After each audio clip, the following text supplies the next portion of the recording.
तरफ एससीओ की बैठक के लिए पाकिस्तान के विदेश मंत्री बिलावल भुट्टो का आना, दूसरी तरफ G20 की कश्मीर में बैठक की तैयारी और इन सब के बीच एक बड़ा एक्शन जम्मू कश्मीर में सीमा पर हो गया, जिस पर बड़ा नुकसान पाकिस्तान को हुआ है।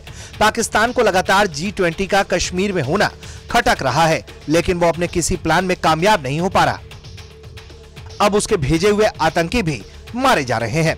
अब नियंत्रण रेखा के पार माचल सेक्टर की ओर से एक आतंकवादी लॉन्च पैड से संभावित घुसपैठ की एसएसपी कुपवाड़ा द्वारा दी गई खास खुफिया जानकारी के आधार पर सैनिकों को 1 मई को हाई अलर्ट पर भेज दिया गया। इस बीहड़ और अत्यंत दुर्गम क्षेत्र में एक सुसंगठित काउंटर इन्फिल्ट्रेशन ग्रिड स्थापित किया गया। भारतीय सेना और एसओजी कुपवाड़ा सहित कई अतिरिक्त बल घात लगाकर घुसपैठ के संभावित मार्गों पर लगाए गए। लगातार 2 रात तक बारिश, कम विजन और तापमान में भारी गिरावट के कारण घात लगाकर बैठे सतर्क सैनिकों ने लगातार खराब मौसम का सामना किया, लेकिन 3 मई की सुबह आखिरकार सफलता मिल ही गई। 3 मई की सुबह लगभग 8:30 बजे नियंत्रण रेखा के पास जब 2 आतंकवादियों ने घुसपैठ की कोशिश की, जिनका मकसद यकीनन शांति का संदेश देना नहीं था, उनकी भारी गोलीबारी के बीच भारत के सतर्क सैनिकों ने दोनों आतंकवादियों को मारकर ढेर कर दिया। इस एनकाउंटर के बाद जब जवान आतंकियों की लाश के पास पहुंचे तो उन्हें कई हथियार मिले।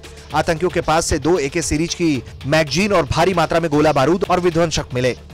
साथ ही दोनों आतंकवादियों के शव बरामद कर लिए गए। आतंकियों की एक्टिविटी को देखते हुए लगातार इस इलाके में गहन तलाशी अभियान चलाया जा रहा है। आतंकवादियों और इससे जुड़े आतंकवादियों की पहचान की जा रही है।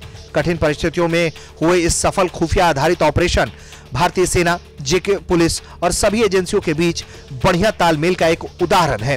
सुरक्षा बल क्षेत्र की शांति और सद्भाव को भंग करने के लिए हमारे विरोधी द्वारा समर्थित आतंकवाद फैलाने के नापाक मंसूबों को विफल करने के लिए लगातार डटे हुए हैं और उसी दिशा में काम कर रहे हैं।